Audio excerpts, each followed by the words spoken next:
ਪੀਰ ਵਾਰਿਸ ਆਖਿਆ ਸੀ ਜਿਨਸਾਂ ਆਪੋ ਆਪਣੇ ਜ਼ੋਰ ਦਸਨ ਜਦੋਂ ਉਖਲੀ ਘੱਤ ਛੜੇਂਦੀਆਂ ਨੇ। ਉਹ ਗੱਲ ਇੰਜੇ ਜਿਹੜੀਆਂ ਜਿਨਸੀ ਹੁੰਦੀਆਂ ਨੇ ਨਾ ਨਸਲ ਦੀਆਂ ਕਿਸੇ ਚੰਗੇ ਖਾਨਦਾਨ ਦੀਆਂ ਉਹ ਮਾਰ ਨਹੀਂ ਖਾਂਦੀਆਂ। ਕਿਸੇ ਬੰਦੇ ਇਰਾਦਾ ਕਰ ਲਿਆ ਵੀ ਕਿਤੇ ਕੋਈ ਜੋ ਬਣੇ ਨਾ ਕਿਤੇ ਦਾ ਲੱਗੇ ਤੇ ਮੈਂ ਆਪਣੀ ਜਨਾਨੀ ਨੂੰ ਕੁੱਟਣਾ ਤੇ ਬਹਾਨੇ ਪਿਆ ਲੱਭੇ ਵੀ ਕੋਈ ਬਹਾਨਾ ਬਣੇ ਇਹ ਕੋਈ ਗੱਲ ਕਰੇ ਤੇ ਮੈਂ ਇਹਨੂੰ ਸੀ ਲਾਵਾਂ ਤੇ ਬੀਬੀ ਨੂੰ ਇਸ ਗੱਲ ਦੀ ਕੈਦ ਹੋ ਗਈ ਵੀ ਬੰਦੇ ਨੇ ਮੈਨੂੰ ਮਾਰਨਾ ਤੇ ਕੋਈ ਬਹਾਨਾ ਪਿਆ ਲੱਭਦਾ। ਇੱਕ ਦਿਨ ਉਹ ਜਣਾ ਨਾ ਪੈਲੀ ਦੇ ਵਿੱਚ ਹਲ ਪਿਆ ਜੋਂਦਾ ਸੀ।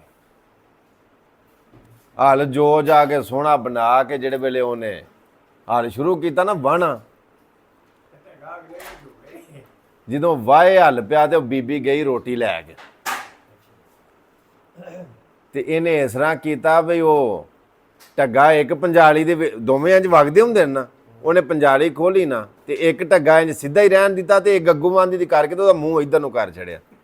ਹੁਣ ਇੱਕ ਢੱਗਾ ਉਧਰ ਨੂੰ ਵੇ ਦੂਜਾ ਢੱਗਾ ਉਧਰ ਨੂੰ ਵੇ ਵਗੇ ਉਹ ਕਿਵੇਂ ਤੇ ਬੰਦੇ ਨੇ ਇਰਾਦਾ ਆਪਣੇ ਦਿਲ 'ਚ ਇਹ ਕੀਤਾ ਸੀ ਵੀ ਬੀਬੀ ਆ ਕੇ ਮੈਨੂੰ ਆਖੇਗੀ ਨਾ ਵੀ ਕਰਮ ਵਾਲੇ ਇੰਜ ਵੀ ਹਲ ਵਗਦੇ ਨੇ ਤੇ ਮੈਂ ਉਹਨੂੰ ਆਖਾਂਗਾ ਤੁਹਾਨੂੰ ਜਨਾਨੀਆਂ ਨੂੰ ਕਾਹਦਾ ਪਤਾ ਤੁਹਾਡੀ ਗਿੱਟਿਆਂ 'ਚ ਮੱਤ ਹੁੰਦੀ ਹੈ ਮੈਂ ਬਹਾਨਾ ਬਣਾਵਾਂਗਾ ਵੀ ਤੈਨੂੰ ਕਿ ਮੈਂ ਜਿਵੇਂ ਮਰਜ਼ੀ ਮਾਵਾਂ ਢੱਗੇ ਮੇਰੇ ਵਾਈ ਵਾਣ ਮੈਂ ਤੈਨੂੰ ਮੈਂ ਇਸ ਗੱਲ ਦਾ ਬਹਾਨਾ ਬਣਾ ਕੇ ਤੇ ਜਨਾਨੀ ਨੂੰ ਕੁੱਟਾਂ ਦਾ। ਤੇ ਬੀਬੀ ਰੋਟੀ ਲੈ ਕੇ ਪਿੱਛੋਂ ਗਈ ਉਹਨੇ ਢੱਗੇ ਦਾ ਮੂੰਹ ਇੱਕ ਇੱਧਰ ਨੂੰ ਕਰ ਛੜਿਆ ਤੇ ਇੱਕ ਢੱਗੇ ਦਾ ਮੂੰਹ ਉਧਰ ਨੂੰ ਕਰ ਛੜਿਆ ਤੇ ਬੀਬੀ ਨੂੰ ਸਮਝ ਆ ਗਈ ਵੀ ਇਹ ਬਹਾਨਾ ਪਹਿਲਾਂ ਲੱਭਦਾ ਵੀ ਮੈਂ ਗੱਲ ਕਰਾਂ ਦੀ ਇਹ ਉਸ ਗੱਲ ਦਾ ਬਹਾਨਾ ਬਣਾਏ ਦਾ ਤੇ ਫੇਰ ਇਹ ਮੈਨੂੰ ਕੁੱਟੇ ਦਾ। ਬੀਬੀ ਨੇ ਜਾ ਕੇ ਉੱਥੇ ਰੋਟੀ ਰੱਖੀ ਨਾ ਤੇ ਬੰਦਾ ਉਹ ਢੱਗਿਆਂ ਨਾਲ ਲੱਗਾ ਸੀ ਕਸਤ ਕਰਨ ਤੇ ਬੀਬੀ ਨੇ ਬੰਦੇ ਨੂੰ ਕੋਈ ਨਹੀਂ ਮੁਖਾਤਬ ਕੀਤਾ ਢੱਗਿਆਂ ਨੂੰ ਮੁਖਾਤਬ ਕਰਕੇ ਨਾ ਤੇ ਆਂਦੀ ਹੈ ਢੱਗਿਓ ਜਿਵੇਂ ਮਾਲਕ ਦੀ ਰਜ਼ਾ ਹੈ ਨਾ ਉਂਝ ਵਗੋ। ਆ ਜਿਵੇਂ ਮਾਲਕ ਆਂਦਾ ਨਾ ਤੁਹਾਡਾ ਜਿਵੇਂ ਉਹ ਚਾਹੁੰਦਾ ਉਂਝ ਵਗੋ। ਉਸੇ ਵੇਲੇ ਉਹਨੇ ਆਪਣਾ ਉਹ ਸੋਟੀ ਜਿਹੜੀ ਹੱਥ 'ਚ ਫੜੀ ਸੀ ਉਹ ਸੁੱਟ ਕੇ ਤੇ ਉਹਨੇ ਆਖਿਆ ਵੀ ਵਾਕਈ ਜਿਹੜੀਆਂ ਨਸਲੀ ਕਿਸੇ ਚੰਗੀ ਤਰਬੀਅਤ ਦੀਆਂ ਹੁੰਦੀਆਂ ਨੇ ਉਹ ਮਾਰ ਨਹੀਂ ਖਾਂਦੀਆਂ। ਉੱਥੇ ਫਿਰ ਕਿਸੇ ਆਖਣ ਵਾਲੇ ਨੇ ਆਖਿਆ ਸੀ ਵੀ ਐਵੇਂ ਬੋਲ ਅਵਲੜੇ ਨਾ ਬੋਲਿਆ ਕਰ ਸਦਾ ਖਸਮ ਨਾਰਾਜ਼ ਬੜਬੋਲੀਆਂ ਦੇ ਕਾਂ ਕੰਨ ਖਾਵੇ ਤੇ ਕੋਇਲ ਠੰਡ ਪਾਵੇ ਬੜੇ ਫਰਕ ਨਹੀਂ ਸਜਣਾ ਬੋਲੀਆਂ ਦੇ। ਤੇ ਜਿਹੜੀਆਂ ਟੁਰਨ ਨਾ ਖਸਮ ਦੀ ਰਜ਼ਾ ਅੰਦਰ ਵੇਲੇ ਸੌਰ ਜਾਂਦੇ ਨੇ ਉਹਨਾਂ ਗੋਲੀਆਂ ਦੇ ਆਪ ਮੁਹਾਰੀਆਂ ਸਦਾ ਪਈਆਂ ਖਾਨ ਠੇਡੇ ਤੇ ਸ਼ਰਮਾ ਵਾਲੀਆਂ ਨੂੰ ਝੂੰਟੇ ਢੋਲੀਆਂ ਨੇ।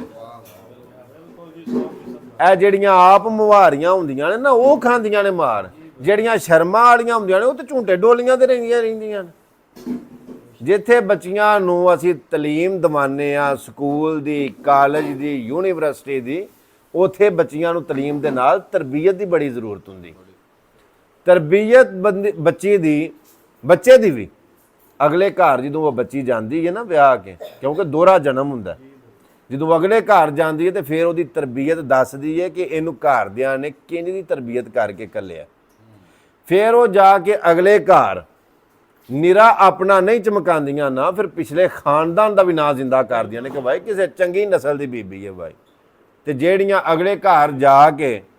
ਇੰਜ ਕਰਦੀਆਂ ਨੇ ਮੇਰਾ ਮਤਲਬ ਹੈ ਘਰ ਖੇਰੂ ਘਰ ਛੜਿਆ ਭਰਾ ਨੂੰ ਭਰਾ ਨਾਲ ਨਹੀਂ ਰਹਿਣ ਦਿੱਤਾ ਮਾਂ ਪਿਓ ਨੂੰ ਨਖੇੜ ਛੜਿਆ ਉਹ ਫਿਰ ਆਪ ਨਹੀਂ ਪੁਣੀਆਂ ਜਾਂਦੀਆਂ ਫਿਰ ਨਸਲ ਪੁਣੀ ਜਾਂਦੀ। ਤਾਂ ਪੀਰ ਵਾਰਿਸ ਆਖਿਆ ਸੀ ਜਿਨਸਾਂ ਆਪੋ ਆਪਣੇ ਜ਼ੋਰ ਦੱਸਣ ਜਦੋਂ ਉਖਲੀ ਘੱਤ ਛੜੇਂਦੀਆਂ ਨੇ। ਆਹ